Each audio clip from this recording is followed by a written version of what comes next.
Thank you very much, Rabbi Magen. Ladies and gentlemen, it is now my very deep honor to introduce our newly installed Rabbi, Rabbi Joshua Maroof. Please rise.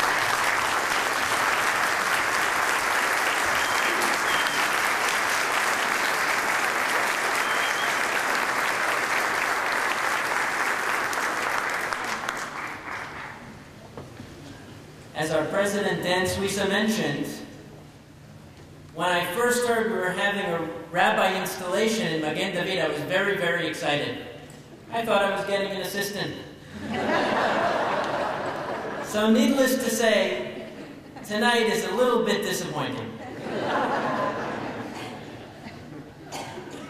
Magen David is a remarkable congregation.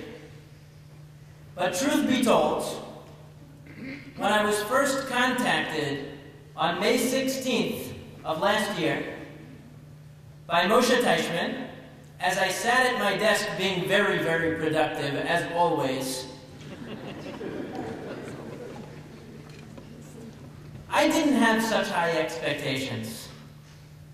After all, how many Jews are there in Maryland? 50, 60? Being from New York.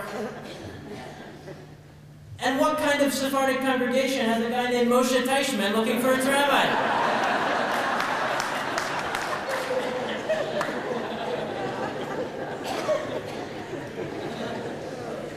I envisioned a tiny little house on some corner where 15 Jews, half of them Ashkenazi, ran some tiny little Sephardic operation. When I arrived here, first greeted by the warmth and love of the very well-known and very well-respected Sami Imar, who's the former president, who's the president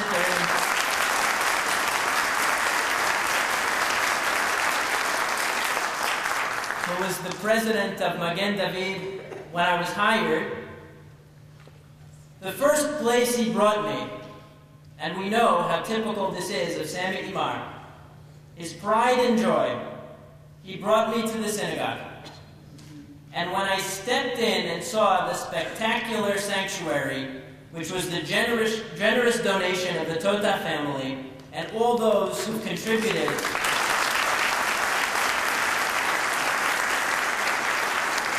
to its upkeep and further beautification, when I saw it, it took my breath away. We sit today in really an exquisite sanctuary, a place which I knew would be an inspiration to pray in every day. And that alone would have been enough to begin to awaken a little bit of interest. But then, I encountered the people of Magen David. People whose exquisiteness far outweighed and far outshone whatever the sanctuary had to offer. People who take pride in their Judaism, who love their synagogue, whose profound sincerity and warmth and dedication to Torah is matched only by their generous spirit and their loving kindness, and that is the truth. As soon as I met the congregation and saw how they embraced me, I knew this was the place for me. I knew there was no turning back. Magen David is a place that defies the stereotypes of your typical synagogue. When I first came to Magen David and I saw the people stand up, I thought they were getting ready to leave.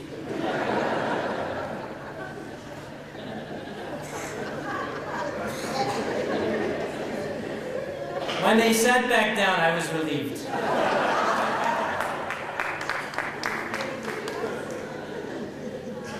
But it's not just that. It's not just the respect. The congregation is a congregation that sincerely wants to grow, that truly wants to progress. And they've called upon me to help them make that a reality.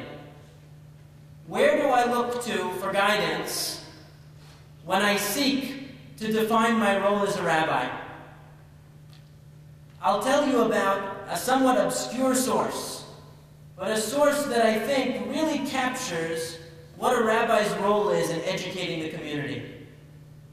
At the very end of the tractate Megillah, which deals with Purim and also with the reading of Torah generally throughout the year, the very last subject is the readings of the holidays, the special readings on each holiday that enhance our appreciation of that particular Chag, of that particular day. And the Gemara concludes by telling us that Moshe Rabbeinu, that Moses himself, instituted the law that on each holiday we must read something that thematically connects to the holiday. But that's not enough. On each holiday we must teach about, we must learn about the laws of that holiday. And the commentary Rashi elucidates this. He says we must learn about the commandments that pertain to the holiday, each holiday in its proper time, because through this, through teaching the people Chukei HaElohim v'Torotav, the statutes of God and His instructions, the people will accept the commandments and the reward for the commandments, and will pass that to their children and their children's children, that they benefit from it in this world and the next. The question is, why does Rashi have to go to such a long poetic extent to describe the importance of learning about the mitzvot? Why does he have to describe the reward of the commandments and our children? Why does he have to tell us about this world and the next? Why such flowery descriptions? But even more basically, why the commandments? Why is it that the focus of our learning on the holidays is the laws of the holiday? That seems dry. Why not the philosophy of the holidays? Why not the deep meaning of the narratives of the Exodus that we can read about on Passover? Or of the giving of the Torah on Mount Sinai that we're going to read about on Shavuot? Why the laws of the holiday? And I believe that a story I'm going to share with you will give you clarity about the answer. A professor, this is a true story, a professor from Romania, a physicist, came to deliver a lecture, a guest lecture at an American university. He came into the classroom and he delivered a brilliant lecture for an hour, writing on the board, working out ideas, presenting concepts. At the end of the lecture, not one person in the room learned anything. Why? Because he delivered the entire lecture in Romanian. He forgot the audience he was addressing, and he spoke his native language. The same thing can happen to rabbis. They don't always speak our language. Many rabbis are scholars, and scholars have a tendency to seek the ivory tower of academics. They like abstract thinking, they love learning, they love books, and they would like nothing more than to lock the doors of their study and immerse themselves in intellectual investigations and research of the highest order. That's what the scholars are interested in. What are the common people interested in? What is the community interested in? The community is interested in finding a more meaningful life. The community is interested in wisdom that will give them guidance as they face their daily problems and challenges. The community is interested in how to raise a family that's going to be committed to values that are of lasting significance. The community is interested in how to bring their business in line with their values and with ethics. The community is interested in the here and now, not in the ivory tower of the academic. Where do these two ranges of interest come together? Can there be a meeting of the minds between the ivory tower scholar and the community on the street, the man on the street? The answer is yes. And that meeting point is the commandments, it's the laws. Properly understood, properly presented, it's in the practical aspect of Judaism that the wisdom is able to be perceived by the average person. When we investigate, when we delve into the Torah properly, what we see is a guide for life. What we see are principles that can make our daily existence more meaningful, that can imbue every moment of life with greater meaning. But if we go away from the practical, if we go into the abstract, if we wax philosophical, we lose that connection. That's not where the focus of the average person's interest is. And that's why the rabbis tell us, where should we set our sights when we study on the holidays if we want to inspire the community? Not only this generation, but the children, not only in this world but in the next. How are we going to do it? It's only if we speak the language of the people. It's only if the rabbi brings Torah that's relevant, that illuminates life as we experience it, as we understand it. And if the rabbi and the community grow together and progress together after that meeting of the minds has taken place. This is the only hope. This is the goal. This is the objective of a community rabbi. To bring the Torah down from heaven to earth.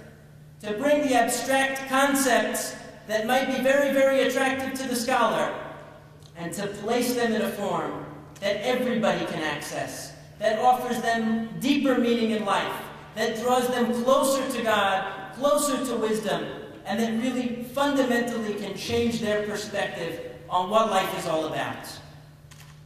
I know that in the process of seeking this ideal, I have grown a tremendous amount, and I owe all of you a debt of gratitude for having challenged me to think about the relevance, not just the meaning, not just the truth, not just the clarity, but the relevance, the import, the impact of the ideas that I'm presenting on a daily basis, on a weekly basis.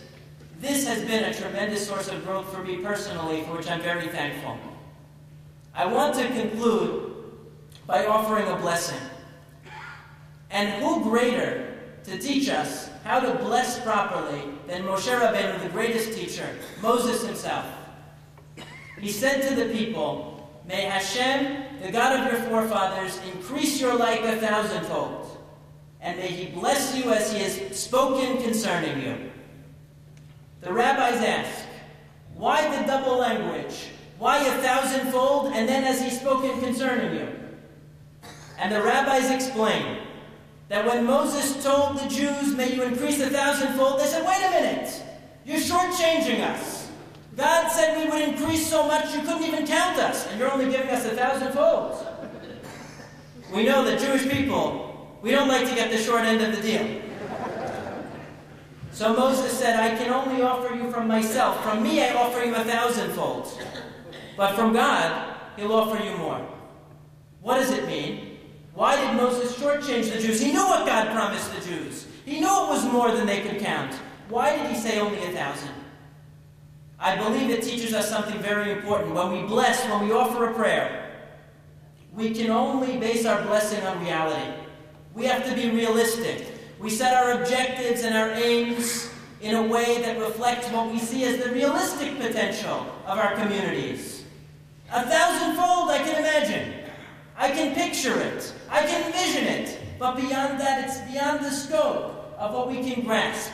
It's beyond the pale of what we can imagine, and therefore we can't even ask for it. It's too much to ask. And yet, the Midat HaRachamim, God's power to bless, God's power to bring about change, is beyond our wildest imagination. And that, I believe, is a lesson for all of us. As we set our aims, as we develop a dream, as we establish our vision together, we'll establish it in a realistic way. Optimistic, of course, but realistic. But we should never lose sight of the fact that the wonders God might perform with our community are truly without any limit. Thank you very much.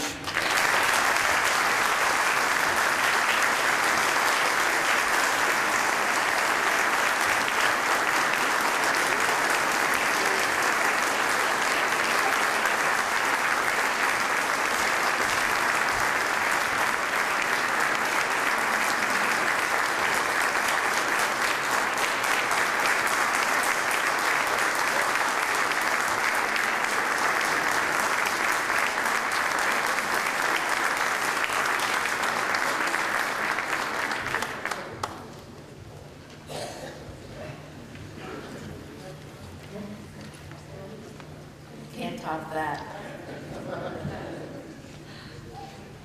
Our next speakers